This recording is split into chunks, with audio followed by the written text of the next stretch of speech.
이 시간 오늘 본문의 말씀을 근거로 해서 주께서 환상 가운데 말씀하시되라는 제목으로 은혜를 나누기를 원합니다.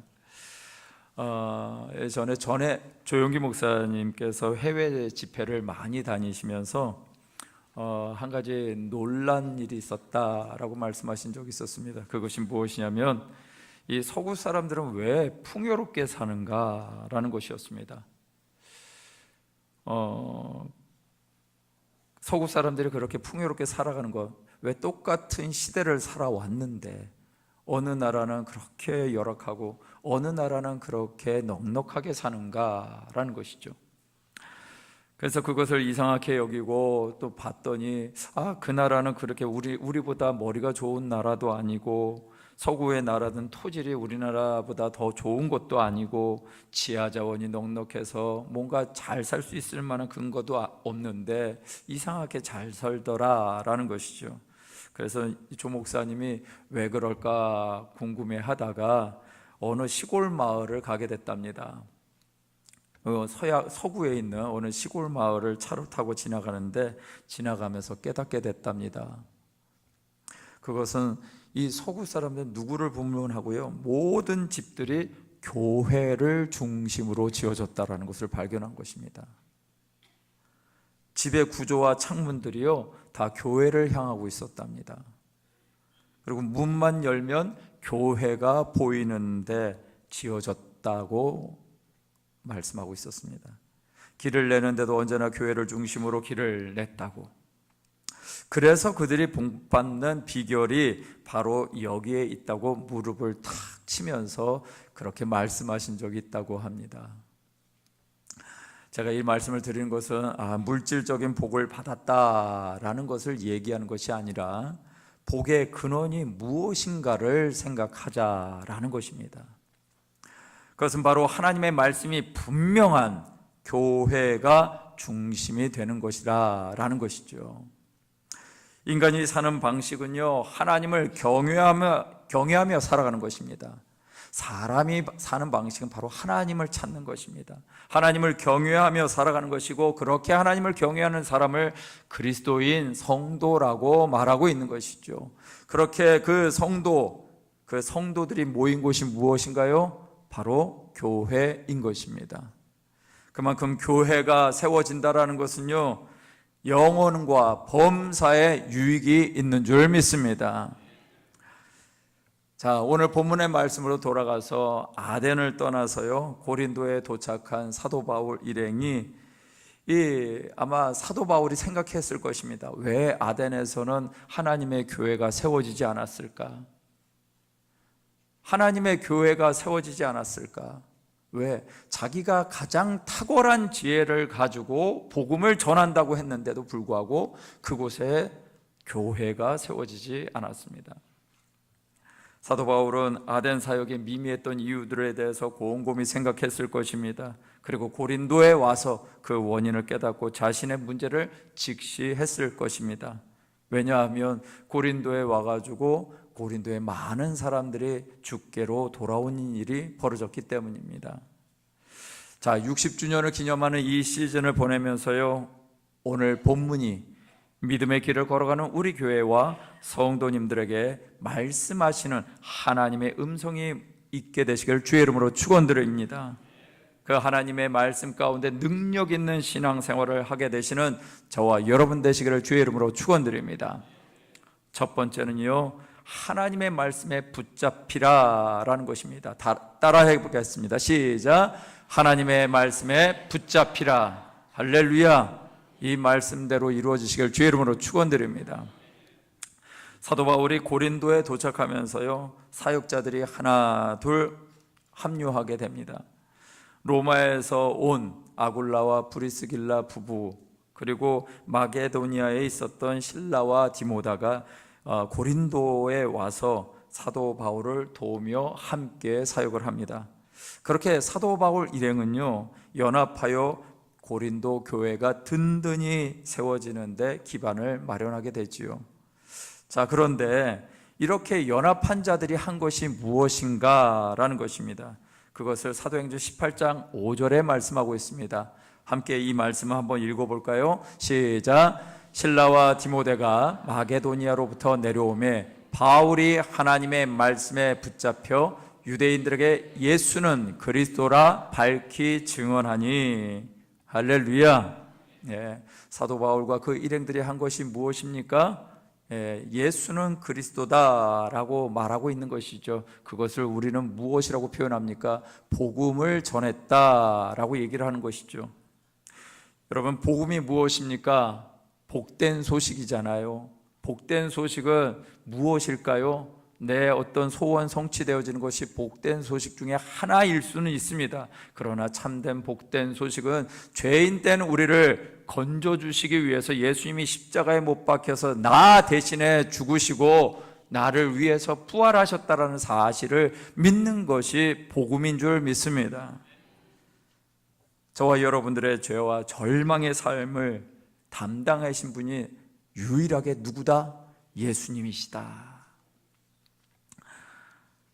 이것을 믿는 것이 성도의 삶의 기초인 것입니다. 그렇다면 한 가지 우리 한번 생각해 보실 것이 있습니다. 여러분에게는 복음이 어떤 것입니까? 자랑스러운 것입니까? 부끄러운 것입니까? 자랑스러운 것이 되시길 주의 이름으로 축원드립니다. 이 질문을 딱 들었을 때 선뜻 대답하지 못하는 분들도 있을 것입니다. 그렇다면요, 우리는 우리의 믿음을 점검해야만 합니다. 왜냐하면 사도 바울은요, 로마서에서 이렇게 선포를 하고 있거든요. 로마서 1장 16절에 보니까 이런 말씀이 있습니다. 내가 복음을 부끄러워하지 아니하노니 이 복음은 모든 믿는 자에게 구원을 주시는 하나님의 능력이 된다라고 말씀하고 있습니다. 내가 복음을 부끄러워하지 않습니다. 왜냐하면 이 복음은 모든 믿는 자들에게 구원을 주시는 하나님의 능력이기 때문에 그렇습니다 라고 얘기를 하는 것입니다. 오늘날 복음을 전하고자 하는 마음들이 우리 안에 있어야 되는데 때로는 전혀 의식하지 못하고 살아갈 때가 너무나 많이 있죠. 혹여 복음을 전한다고 하더라도 어쩌면 의무감 때문에 움직이려고 하는 때도 있습니다. 아니면 복음을 전한다 하는 그 순간에 마음이 소심해지기도 할 때가 있지요. 그런데 복음을 누가 전하는가? 오늘 말씀해 보니까 그런 소심해질 수밖에 없는 우리들이 우리의 자의대로 복음을 전하는 것이 아니다라고 성경은 말하고 있는 것입니다. 성경 말씀 사도행전 18장 5절 말씀을 다시 한번 보시면요, 이렇게 말하고 있죠. 실라와 디모데가 마게도니아로부터 내려왔는데 바울이 유대인들에게 예수는 그리스도라고 밝히 증언하는데 어떻게요? 하나님의 말씀에 붙잡혀서 라고 얘기를 하고 있습니다. 여러분, 복음을 전하는 것은요, 정말 그것이 복된 소식이기 때문에, 나에게 복된 소식이기 때문에 복음을 전하는 거 맞습니다. 그런데 나의 의지만을 가지고 복음을 전하는 것이 아니라 오늘 말씀에 보니까 누구에게 붙잡혀서요? 하나님의 말씀에 붙잡혀서, 하나님의 말씀에 붙잡혀야만 이 삶을 온전히 살아가게 되더라는 것입니다. 하나님의 말씀에 붙잡힌다는 것은 어떤 것일까요? 말씀을 한번 보도록 하겠습니다. 히브리서 4장 12절 말씀인데요, 이 말씀을 크게 한번 읽어볼까요? 시작. 하나님의 말씀은 살아있고 활력이 있어 좌우의 날선을 어떤 검보다도 예리하여 혼과 영과 및 관절과 골수를 찔러 쪼개기까지 하며 또 마음의 생각과 뜻을 판단하시나니. 할렐루야. 여러분, 이 말씀을 다시 한번 자세히 보시면 하나님의 말씀에 어떤 일이 벌어진다고요? 살아있다. 하나님의 말씀은 살아있다. 그리고 활력이 있다 라고 얘기를 하고 있습니다. 하나님의 말씀은 좌우의 어떤 날선 검보다도 예리하다. 하나님의 말씀이 기준이 아니라면 안 되어지는 삶을 얘기하는 것이고요, 혼과 영과 관절과 골수를 찔러 쪼개기까지 하시는 하나님의 말씀이 능력 있는 말씀이다 라고 얘기하고 있는 것이죠. 우리의 이성과 우리의 병든 몸을 찔러 쪼개게 써서 온전한 수술을 하시는 분이 하나님의 말씀인 줄 믿습니다. 그 하나님의 말씀이 우리의 마음과 생각과 뜻을 판단하신다고요. 저와 여러분들이 다 각자 옳기 때문에 우리의 삶의 자리에 여러 가지 문제들이 생깁니다. 근데 내가 옳은 것을 가지고 생각하고 내가 옳은 것을 가지고 판단하면요, 계속해서 그 문제는 끊이지 않습니다. 그래서 우리는 어디로 돌아가야 될까요? 하나님의 말씀으로 돌아가야 되는 것입니다. 하나님의 말씀에 사로잡히는 삶을 살아가야 하는 것입니다. 이렇게 이 말씀대로 살아가는 것이 저와 여러분들의 모습입니다. 그렇다면요, 행복하고 좋은 것은 혼자 간직할 수가 없는 거죠. 이런 능력의 말씀들을 혼자 간직할 수 없는 거죠. 천국 소식과 그곳을 가는 방법을 혼자만 가지고 있을 수는 없는 거죠. 고린도전서 9장 16절에 이런 말씀이 있습니다. 내가 복음을 전할지라도 자랑할 것이 없으면 내가 부득불을 할 일임이라. 만일 복음을 전하지 아니하면 내게 화가 있을 것이로다. 아주 무서운 말을 합니다. 복음을 전하는 것이 당연한 것인데 이것을 전하지 아니하면 내게 화가 있을 거야 라고 할 정도로 담대하게 사도 바울이 얘기하는 것은 화에 초점이 맞춰진 것이 아니라 무엇에 초점이 맞춰져 있는 거예요? 복음을 전하는 것에 초점이 맞춰진 것이죠. 그 정도로 이 복음을 전하지 아니하면 안 되어지는 존재가 바로 성도의 삶이다라는 것입니다. 예수는 그리스도다. 예수는 그리스도다. 이 복음의 말씀이 우리의 삶을 붙잡게 된다면 그 복음을 전하는 것은 우리의 삶이요, 우리의 일상이 되어질 줄 믿습니다. 영국의 많은 교회들 가운데 이런 일들이 있었다고 합니다. 영국에 있었던 교회들이요, 교인들이 모여지지 않고 텔레비전 잠깐 영국의 교회에 대한 실상을 보니까 정말 하얀 머리만 계신 분들로 가득, 그것도 뒤편에 있는 모습을 참 보면서 내가 안타깝다라는 생각을 했었습니다. 근데 영국에 있었던 어떤 교회들이 그런 것들을 조금 이겨보려고, 그래서 성도님들, 교인들을 전도해 보려고 여러 가지 방법을 썼는데 이런 방법을 썼답니다. 교인들을 많이 끌기 위해서 교회 지하실에 댄스홀을 마련했답니다. 춤을 추는 사람들, 춤을 좋아하는 사람들을 위해서 댄스홀을 마련한 것이죠. 그런데 댄스를 하는 사람들이 이제 건전하게 하시는 분들이 있지만 과거에 우리 댄스 하면은 별로 이렇게 이미지가 안 좋잖아요. 이게 서울, 대구, 부산 찍고 이런 것들이 막 생각나기 때문에. 근데 이렇게 이용하는 사람들이 하나님의 전이라고, 하나님의 집이라고 생각하는, 그래도 교회라고 하는데 교회 가서 그런 흥이 날까요? 안 나는 겁니다. 그러니까 사람들이 거기 가가지고 이렇게 댄스를, 춤을 춘다라는 것을 할 생각을 못하고 점점 사람들이 처음에는 나왔다가 많은 거죠.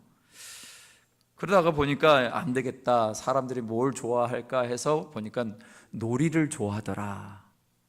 그래서 빙고홀이라는 걸 만들었습니다. 이제 게임장이에요, 게임장. 그래서 노는 것을 좋아하는데 이 게임은 조금 도박성이 있습니다. 그래서 이 게임장을 만들어 가지고 사람들을 이렇게 이끌어 보려고 했는데, 역시 이 유흥가에서는 즐겁게 하는데 교회에서는 즐겁게 못 하더라는 거죠. 그래가지고 결국은 교회 사람들이 찾아오지 않게 되고, 그것으로 인해서 이래저래 안 되니까 교회 문을 닫아버렸답니다. 여러분, 교회는 무엇을 하는 곳일까요? 교회는 단순히 사람들의 재미를 위해서, 그리고 사람들을 끌어모으기 위해서 있는 것이 교회일까요? 아닐 것입니다. 여러분, 교회는 무엇을 전하는 곳일까요? 복음을 전하는 곳입니다.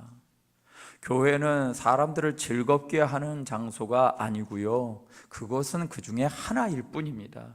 진짜 가장 중요한 것은 무엇일까요? 복음을 전하는 것이죠. 복음을 말하는 것이죠. 성도님들이 함께 교제를 하더라도 무엇이 다루어져야 될까요? 복음이 나눠져야 되는 것입니다. 제가 이런 얘기를 들었습니다. 예전에 모임을 하면 교회 안에서 모임인데 모임을 하면 뭐 특별한 교회에 대한 얘기보다는 먹고 즐기고 심지어 술을 서로 권하면서 즐겁게 보내는 것이 그것이 일상이었습니다. 그런데 진짜 복음을 아니까 예수님을 나누더라고요. 예수님에 대한 말들을 가지고 나누더라고요. 그런 고백을 하는 것들을 들은 적이 있었습니다. 여러분, 교회는 복음을 나누는 것입니다. 교회의 매력은요, 이런 즐거운 일이나 교회의 매력은 여러 가지 봉사하는 일이나 그런 것으로 말미암는 것이 아니라 복음이 선명해지는 것이 교회의 매력인 줄 믿습니다. 저는 우리 환우분들을 방문하면서 참 은혜를 받습니다. 제가 우리 환우분들을 이렇게 방문했을 때 참 그 질병으로 인하여 고통하고 또 어쩌면은 그 어떤 위기의 그림자, 죽음의 그림자 앞에 참 낙심하고 실망할 수도 있을 텐데, 그런데 우리 성도님들 방문하면 그러시는 거예요. 목사님, 제가 너무나 병원에 자주 오지요. 목사님 이렇게 자꾸 오게 해서 죄송해요. 뭐 주님이 주신 몸이니까 주님이 부르시면 가야죠. 이렇게 말씀하시는데 지금 누가 누구를 위로해야 돼 지금? 예. 저는 자랑스럽습니다. 그렇게 말씀해 주시는 성도님들이 있어서 정말 예수님이 소망이라고, 이 병든 몸의 진짜 소망은 예수님밖에 없다고 그렇게 말씀해 주시는 그 성도님의 얘기를 들으면서 감사하다. 제가 또 어떤 분한테는 이런 일도 있었습니다. 병원 중환자실에 갔는데 가서 보니까 눈을 못 뜨고 계셨는데 눈을 뜨신 거예요. 저는 그게 눈 뜬 것이, 제가 가서 눈 뜬 걸 몰랐어요. 우리 교육자들이 갔는데 나중에 얘기를 들어보니까 눈 떴네, 보호자분이 얘기하시는 거예요. 그래서 알았어요. 근데 눈 떠서 얘기하신 것이 뭐라 그러냐면 처음에 저를 보고 저리 가 그러더라고요. 아니, 이분이 저를 좋아하시는 분이신데 저를 향해서 저리 가 그러니까 제가 깜짝 놀랐어요. 얼마나 낙심이 되든지 이분을 위해서 내가 어떻게 기도를 해야 되나. 그런데 나중에 보호자분이 오셨어요. 눈 떠서 말을 하네. 너무너무 잘 됐다고, 고맙다고, 감사하다고. 이분은 많이 병이, 암이 진행되신 분이십니다. 그래서 그 보호자분이 얘기하신 게 그러신 거예요. 뇌까지 전이가 됐다고. 그러니 저를 못 알아볼 수도 있는 거죠. 그래서 제가 상황을 알고 이해하고 낚싯된 마음을 거뒀습니다. 그런데 계속 같이 조금 얼마 안 되는 시간이지만 같이 있으면서 얘기를 나누는데 갑자기 이분이 그런 얘기를 하신 거예요. 병상에서 아무 분별이 없으실 텐데 새벽 기도 안 가? 새벽 기도 안 가? 이 상황 속에서 할 수 있는 말이 아니죠. 그 마음에 무의식적으로도 새벽 기도에 대한, 하나님 앞에 나아가는 것에 대한 그런 마음이 있었던 거죠. 저는 예수 그리스도의 복음이 우리의 마음을 그렇게 바꿔가는 것을 믿습니다. 우리 성도님들 안에 이런 마음들이 있기에 우리가 이 땅에 살아가는 동안 여러 가지 어려움들을 만난다 할지라도 우리는 당당하게 살게 되어질 줄 믿습니다. 우리가 당당하게 살 수 있는 이유는 오직 하나님의 약속의 말씀에 붙잡힐 때만 당당하게 살 수 있습니다. 하나님의 말씀이 아닌 다른 것을 가지고 가는 건요, 다 인간적인 얘기입니다. 어느 스님이 자기가 출가하게 된 계기를 이렇게 얘기를 하고 있더라고요. 자기가 출가하게 된 계기는 고등학교 3학년 때 자기 집 옆에 절이 있었다고. 근데 막 그렇게 열심히 왔다 갔다 하면서 어느 날 그 절의 스님이 자기를 보고 이런 얘기를 했답니다. 인생이 어디에서 와서 어디로 가는지도 모르는데 뭘 그렇게 바쁘게 사냐고. 그것 때문에 충격받고 출가했답니다. 여러분, 인생이 어디에서 와서 어디로 가는지 못하고 살아가는 것이 세상의 사람들입니다. 그런데 우리는 알잖아요. 인생이 어디에서 와서 왜 살며 어디로 가는지 우리는 알잖아요. 이것을 알지 못하는 사람들이 우리 주변에는 너무나 많은 것이죠. 그래서 엉뚱하게 살다가 엉뚱하게 인생을 마치는 것이 그런 세상의 삶인데, 우리는 그렇지 않다면 우리 가운데 정말 하나님의 말씀 붙잡고 당당하게 살으셔야 되지 않을까요? 여러분, 저와 여러분은 하나님의 말씀에 붙잡힌 자가 되신 줄 믿습니다. 하나님의 말씀에 붙잡혀서 행복한 사명자가 되시기를 주의 이름으로 축원드립니다. 두 번째는요, 두려워하지 말고 침묵하지 말고 말하라 라는 것입니다. 사도 바울 일행이 복음을 전했더니요, 고린도 지역에 있는 유대인들의 반응이 이렇게 나옵니다. 사도행전 18장 6절 말씀에 보니까 그들이 대적하여 비방하거늘 바울이 옷을 털면서 이르되 너희 피가 너희 머리로 돌아갈 것이요 나는 깨끗하니라 라고 말이죠. 복음을 전했더니 비방하는 자들이 있었습니다. 그들이 누구인가? 유대인들이었습니다. 복음을 전하는 자리에 이제 회방을 놓는 것, 참 안타깝게도 누구냐? 자기의 동족인 것이죠. 사도 바울은 동족 유대인들의 협박과 생명에 대한 위협, 두려워할 상황들을 2차 선교 여행 끝나는 시점까지도 계속해서 겪고 있는 것입니다. 그래서 그는 오랜 선교 여행과 또 지속적인 말씀 전파에도 불구하고 이런 어려움을 당하는 것, 그리고 계속되는 유대인들의 이 박해 속에서 지칠 대로 지쳤을 것입니다.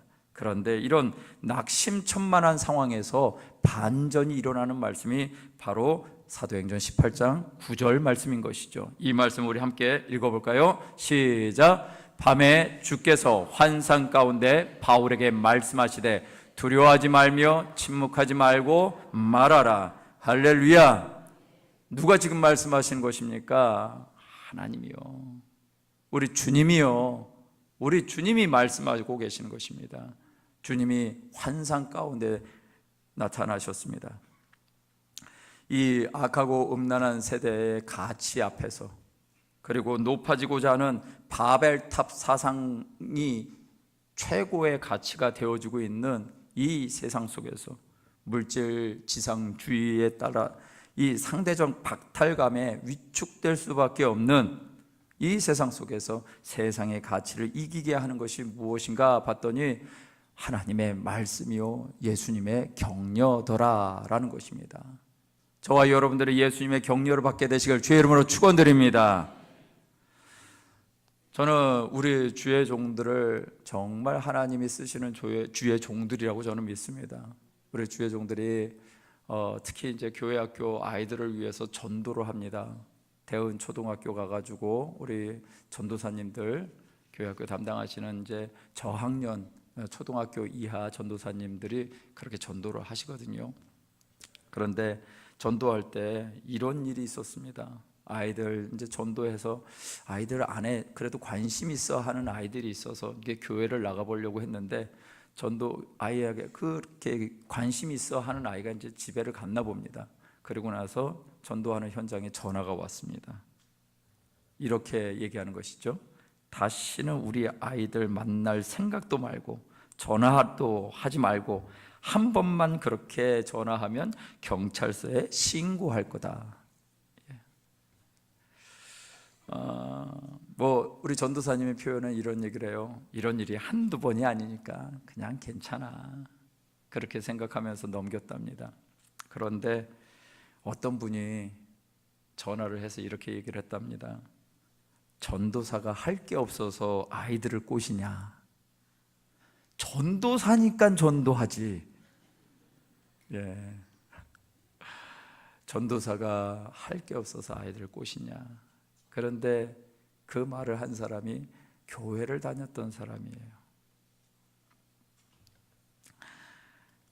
그럼에도 불구하고 이분이 그 자리에 있을 수 있는 이유가 무엇일까? 사도행전 18장 9절 말씀이 바로 우리에게 주신 하나님의 격려요, 우리 주님의 위로인 줄 믿습니다. 환상 가운데 바울에게 말씀하시되 두려워하지 말며 침묵하지 말고 말하라. 그것이 저와 여러분들의 사명인 줄 믿습니다. 우리 성도의 삶인 줄 믿습니다. 고린도전서 2장 4절에서 5절 말씀은 우리 한번 같이 읽어볼까요? 시작. 내 말과 내 전도함이 설득력 있는 지혜의 말로 하지 아니하고 다만 성령의 나타나심과 능력으로 하여 너희 믿음이 사람의 지혜에 있지 아니하고 다만 하나님의 능력에 있게 하려 하였노라. 할렐루야. 우리에게 복음 전함의 사명을 맡기셨습니다. 그것은 교육자들에게만, 주의 종들에게만 주어진 것이 아니라 저와 여러분 모두의 삶의 상식인 것입니다. 복음 전함이 내 삶의 기쁜 소식이라면 저와 여러분들은 그 말씀을 나눌 수밖에 없는 것이죠. 그런 사람을 하나님이 어떻게 보실까? 이렇게 보시지 않을까요? 역대하 16장 9절 상반절의 말씀을 보니까요, 이 말씀도 한번 같이 읽어볼까요? 시작. 야훼의 눈은 온 땅을 두루 감찰하사 전심으로 자기에게 향하는 자들을 위하여 능력을 베푸시나니. 할렐루야.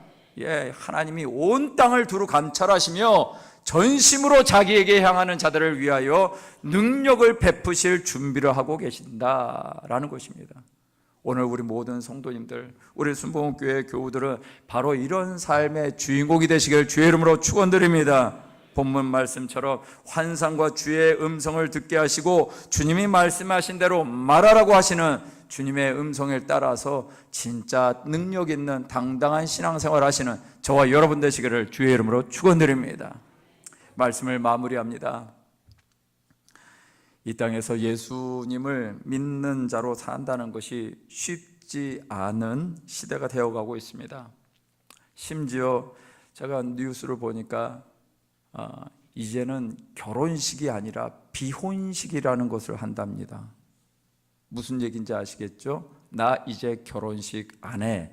그러니까 그것을 사람들 앞에 공포해서 그것이 인간이 잘 사는 거야 라고 하는 것이죠.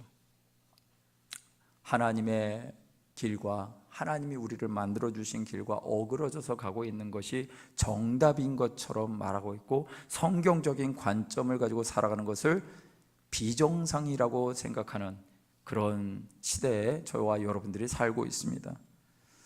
그런데 교회는 불명예스러운 일들이 비일비재하고요, 성도님들은 복음의 능력을 믿는다고 말하지만 주님이 일하심을 신뢰하는 것을 선택하지 않는 것이 오늘날 교회의 자화상이 되어가는 것은 아니냐라는 것입니다. 그렇게 사는 것이 정답인 줄 알고 살더라라는 것이죠. 그러나 성경은 그렇게 말씀하고 있지 않습니다. 오늘 저와 여러분들이 읽은 말씀 중에 이제 사도행전 18장 10절 말씀 함께 같이 읽겠습니다. 시작. 내가 너와 함께 있음에 어떤 사람도 너를 대적하여 해롭게 할 자가 없을 것이니 이는 이 성중에 내 백성이 많음이라 하시더라. 할렐루야. 여러분들을 하나님께서 불러주셨습니다. 그리고 구원해 내셨습니다. 여러분들에게 있는 것은 믿음이면 충분합니다. 그 믿음을 가지고 살아가는 거 어떤 믿음이냐? 내가 너와 함께 있음에, 오늘 성가대가 얘기한 것처럼, 성가대가 찬양한 것처럼 우리 주님이 항상 우리와 함께 있다고 그렇게 찬양한 것처럼 이것이 실제가 되어지는 우리의 찬양이요, 이것이 실제가 되어지는 우리의 성도의 삶이 되시기를 주의 이름으로 축원드립니다. 내가 너와 함께 있음에 이것이면 충분하지 않겠습니까? 이것이 확실하면 우리의 삶의 자리에 복음이 능력이 되지 않겠습니까? 우리의 연약한 삶의 자리에 여전히 내 가치를 붙잡고 내 방식으로 살려면 결국은 또 다른 고통과 고난의 자리에서 하나님의 뜻과는 상관없는 삶을 살게 될 것입니다. 그러나 주님이 나와 함께 하시고 있다는 것을 믿는 믿음 안에서 산다면 하나님의 역사는 우리의 삶의 자리에서 일어나고 복음의 능력이 나타나고, 복음의 능력이 나타나기에 누군가를 그 복음의 능력으로 행복자가 되게 만드는 삶을 살게 되는 것이 저와 여러분들인 줄 믿습니다. 지난주에 여러분 예배 잘 들으셨습니까? 60주년 기념 예배 잘 들으셨나요? 할렐루야. 그 다음날 어느 분이 저한테 문자를 보냈습니다. 좋은 아침입니다. 어제 예배 중 받은 은혜의 여진이 아직도 생생한 아침입니다. 혼합된 복음이 아니라 순전한 복음, 오직 예수로 사는 사람들을 세우라는 소명, 각 사람의 삶이 예수님이 주인이 되어 하나님의 나라를 이루는 데 목적을 두는 삶, 오직 예수로 사는 것이 내 인생의 결론이라는 고백을 하는 성도들이 세워질 것이라는 말씀. 나이가 들어서인지 성령의 감동을 받아서인지 눈물이 막 나네요. 기대하지 않고 돌아온 교회, 가보지 않은 남은 산막의 인생에 주일 말씀을 들을 수 있는 것은 고향에 돌아온 주님의 선물인 것 같습니다. 순전한 복음을 당당하게 세상을 향해 말씀하는 우리 교회를 이 아침에 응원하고 기도합니다. 화이팅! 예. 여러분, 복음이 우리의 마음을 뜨겁게 합니다. 예수는 그리스도, 이것이 우리의 마음을 뜨겁게 하는 것이지, 다른 어떤 것을 가지고 우리의 마음을 뜨겁게 하는 것은 일시적인 것입니다. 일시적인 것을 가지고 여러분의 뿌리를, 여러분의 기초를 세우는 것이 아니라 복음 대신 예수 그리스도가 내 삶의 주인이시라는 분명한 복음을 가지고 살아내시는 우리 모든 성도님들 되시기를 주의 이름으로 축원드립니다. 이 시간 우리 함께 찬양하고 기도할까요? 예, 이 찬양이 생각이 났습니다. 시작됐네, 우리 주님의 능력이 나의 삶을 다스리고 새롭게 하네. 여러분, 복음으로 말미암는 삶이 진짜 시작입니다. 하나님이 우리에게 그 복음 주시려고 수천 년 동안 계획하시고 결국은 성취하셨습니다. 그리고 그 복음으로 살아내는 사람들이 이 시대에 있게 하시고 주님 오실 날을 준비하게 하실 줄을 믿습니다. 우리 한번 찬양 드릴까요? 시작됐네, 우리 주님의 능력이 나의 삶을 다스리고 새롭게 하네. 자유하네, 자유하네. 죄와 사망으로부터 나의 삶은 변하구나. 충만하네. 우리 다시 한번 믿음으로 고백하며 시작됐네, 시작됐네.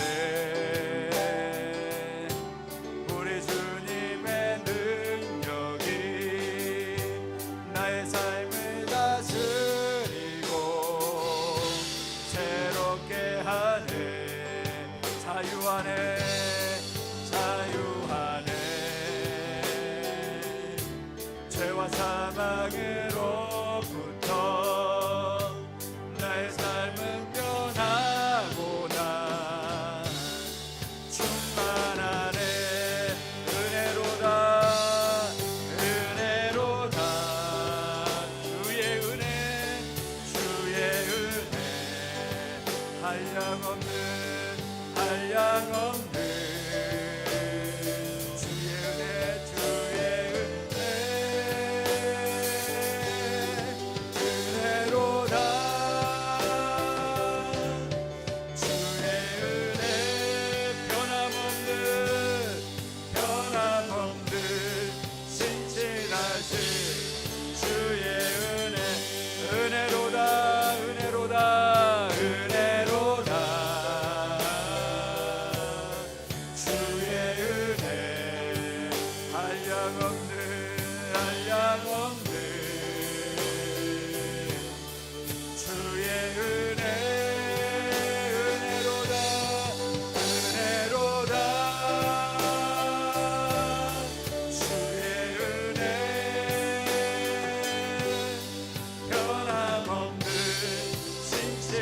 신실하신 우리 한번 두 손을 높이 들고 눈을 감고 찬양할까요?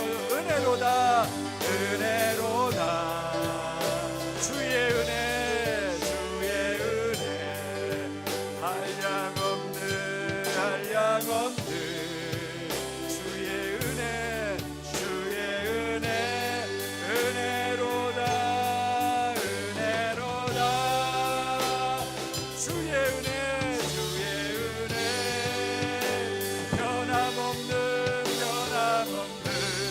신실하신 주의 은혜 이 시간 우리 기도하며 나가실 때 우리 주님이 우리에게 허락하신 삶은 구원받은 자요 구원받은 자답게 사명을 알고 인생의 목적을 알아가는 것이 우리의 삶의 자리인데 우리는 그 인생의 목적을 상실한 채 어쩌면 종교 생활에 그쳐 있는 것은 아닌지 돌아보기를 원합니다. 복음이 부끄러운 것인지 자랑스러운 것인지 우리의 삶을 점검하며 복음을 자랑스럽게 여기는 것 그것이 우리의 삶이 될 수 있도록 역사해달라고 주여 한번 부르시며 통성으로 기도하며 나갑니다.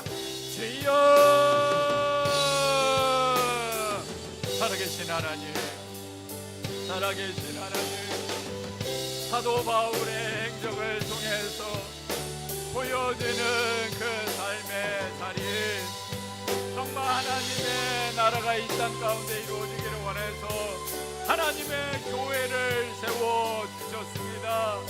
그 교회가 우리 주님이 원하시는 모습이 되어지기를 원하고 교회가 바로 예수의 복음을 가지고 살아가는 예수의 복음이 생명인 줄 알고 살아가는 당신의 백성들로 말미암아 세워지는 그러한 교회가 되어지기를 간절히 원합니다. 주여 우리의 삶이 복음을 부끄러워하고 있는 것은 아닙니까? 복음을 부끄러워하고 있다면 우리는 여전히 복음의 능력을 알지 못하는 것이고 복음이 어떤 것인지를 하나님여 깨닫지 못하는 것입니다. 아버지 하나님이여 다시 한번 이 시간 내가 복음을 부끄러워하지 아니하노니 이 복음은 모든 믿는 자들에게 구원을 주시는 하나님의 능력이라고 말씀하셨습니다. 모든 믿는 자들입니다. 모든 믿는 자들에게는 복음이 하나님의 능력이요 자랑할 만한 것이 되어지는 것인 줄 믿습니다. 아버지 하나님이여 오늘 이 시간 어제 하나님 앞에 예배하면서 복음을 자랑하는 그런 삶이 바로 나의 모습이라고 고백하는 우리 모두가 되게 하여 주시옵소서. 엉뚱한 것 자랑하지 말게 하시고 내 안에 예수 그리스도께서 살아가신 것을 살아계신 것을 나와 항상 함께 하시는 것을 나와 함께 계시는 것을 날마다 누리며 살아가는 우리 모든 순복음 교회와 성도님들 될 수 있도록 이 역사하시고 행하여 주시옵소서. 주님 은혜를 베풀어 주시옵소서. 은혜로다 은혜로다 주의 은혜 주의 은혜 한량없는 주의 은혜 주의 은혜 은혜로다 은혜로다 주의 은혜 변함없는 신실하신 주 우리 한 번만 더 고백합니다. 은혜로다 은혜로다 주의 은혜 한량없는